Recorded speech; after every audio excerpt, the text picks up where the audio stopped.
A prayer for the new week. Pass this on to someone who needs it. Dear God, your word in Isaiah 40:31 says, "But they that wait upon the Lord shall renew their strength.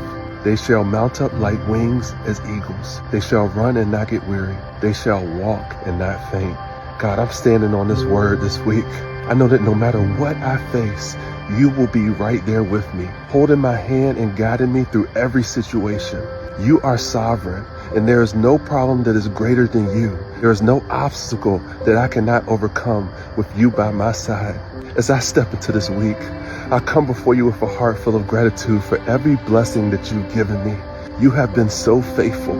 I pray that your goodness and mercy will continue to follow me all the days of my life. I give this week to you. I thank you for everything that you're doing, and I give you all the praise and the glory and the honor. In Jesus' name, amen. If this prayer blessed you, pass it on to someone who needs it.